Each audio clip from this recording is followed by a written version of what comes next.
Oi, pessoal, tudo bem? Para quem ainda não me conhece, meu nome é Elaine, sou professora de História. No vídeo de hoje nós vamos falar sobre problemas enfrentados por Dom João VI e sua volta para Portugal e o processo de independência do Brasil.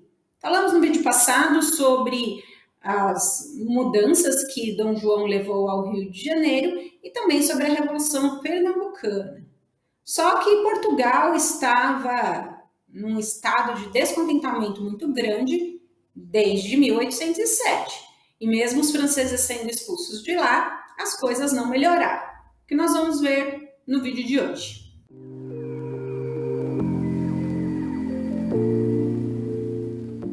Bom, Portugal enfrentava sérios problemas desde a invasão francesa. Essa imagem mostra uma multidão de portugueses que passavam fome. Então era uma situação realmente muito difícil. E desde 1811, com a expulsão dos franceses, a burguesia portuguesa pedia a volta de Dom João, mas ele não o fazia. Lembrem-se que em 1815 ele tornou o Brasil Reino Unido a Portugal para não ter que sair daqui. Só que as coisas vão começar a mudar e bastante. Em 1816 morre a rainha Dona Maria I no Rio de Janeiro, no convento do Carmo.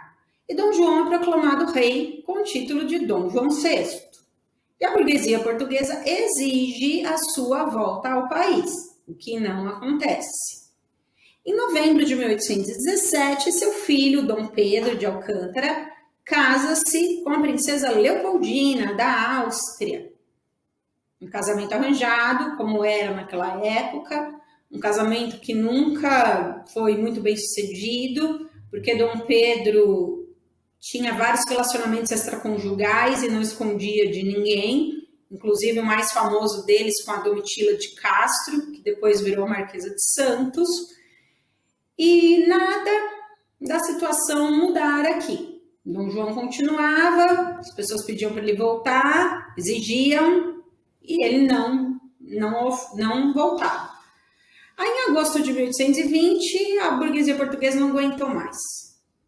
Neste mês tem início a Revolução do Porto. Os revoltados tomaram o poder em Lisboa e convocaram eleições parlamentares para a formação das Cortes Constituintes, que iam elaborar uma Constituição para Portugal. A notícia chegou aqui e o Dom João ficou meio, sem saber o que fazer.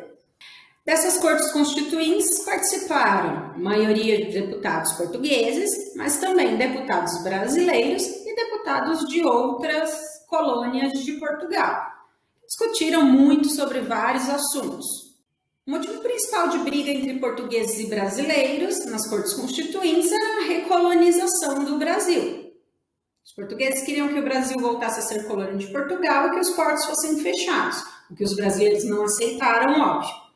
No final da Revolução do Porto, tem início a monarquia constitucional em Portugal. Então, a Constituição é declarada e agora Portugal não é mais uma monarquia absolutista, porque o Dom João era considerado um rei absolutista.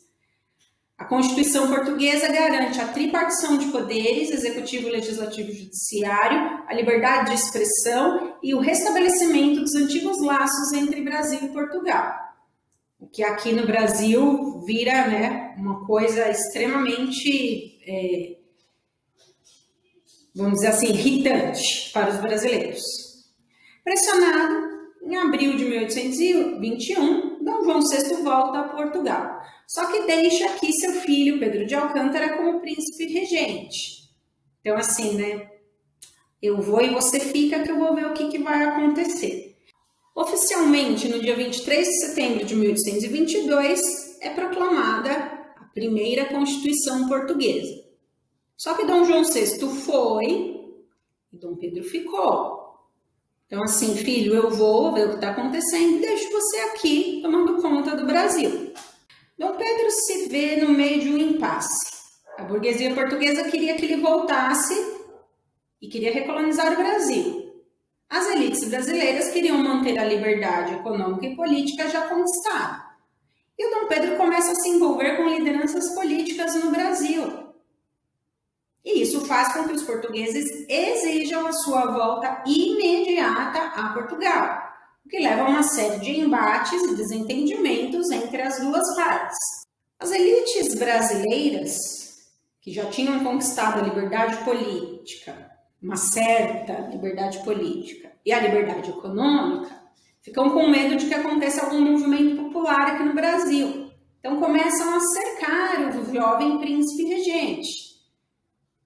Vamos dizer assim, convencê-lo a se separar de Portugal. Depois de uma troca de correspondências com o pai, porque o Dom Pedro tinha a questão de não magoar o pai, mas em uma das cartas o pai diz: filho, se é para perder o Brasil, que eu o perca para você e não para um aventureiro qualquer. Depois dessa autorização, no dia 9 de janeiro de 1822, Dom Pedro decide ficar no Brasil e lutar contra sua recolonização. Este é o dia do fico, onde ele diz: se é para o bem de todos e felicidade geral da nação, estou pronto. Diga ao povo que fico. Em maio de 1822, Dom Pedro determina o chamado cumpra-se. Qualquer ordem vinda de Portugal só poderia ser cumprida se ele, Dom Pedro, aprovasse. Em junho de 1822, é formada uma Assembleia Constituinte aqui no Brasil, o que irrita profundamente os portugueses, que em agosto de 1822 exigem a volta imediata de Dom Pedro a Portugal, por bem ou por mal. Ou você volta ou a gente vai te buscar aí. A situação se torna muito tensa e no dia 2 de setembro de 1822, após receber a notícia de que 7.200 homens estavam vindo de Portugal para levar Dom Pedro, Leopoldina se reúne com o Conselho de Estado e assina o decreto que declara o Brasil independente de Portugal. Inclusive, eu fiz um vídeo falando sobre isso. A independência do Brasil foi assinada pela princesa Leopoldina. E no dia 7 de setembro de 1822, voltando de Santos, com todos aqueles problemas da dor de barriga que ele estava enfrentando e toda a pressão política, Dom Pedro, às margens do Riacho Ipiranga, aqui em São Paulo, recebe 3 cartas. Uma delas da Leopoldina, dizendo: marido, já libertei o Brasil de Portugal. Outra carta de apoiadores, então assim, estamos aqui porque você precisar. E uma carta de Portugal: volte agora, que nós estamos mandando gente aí para te buscar. E aí, né, por conta de todas essas questões, Dom Pedro declara oficialmente a independência do Brasil. Então assim, a Leopoldina assinou o documento, dia 2 de setembro, e no dia 7 de setembro, às margens do Riacho Ipiranga, o Dom Pedro declara oficialmente, então, o Brasil separado de Portugal. O Brasil agora é um novo país livre de Portugal, mas que continua sendo uma monarquia, diferente das colônias espanholas. E agora, né, temos tudo para organizar neste país independente. As leis portuguesas não vão ser mais obedecidas, é necessário fazer nossas próprias leis, tem mais um monte de coisa aí para ser feito. Mas esse é assunto para o próximo capítulo. Você conhecia a Revolução do Porto? Sabia que a Leopoldina tinha assinado a independência do Brasil? Ou você ainda ficou com alguma dúvida? Deixe um comentário aqui embaixo. Não se esqueça também de curtir o vídeo, de compartilhar com seus amigos, de se inscrever no canal e ativar o sininho para não perder nenhuma novidade. Vou deixar como tela final o vídeo onde eu falo das melhorias que Dom João trouxe ao Rio de Janeiro e a Revolução Pernambucana de 1817, caso você ainda não tenha visto ou tenha ficado com alguma dúvida. Eu vejo você nesse vídeo então. Um beijo e até mais. Tchau!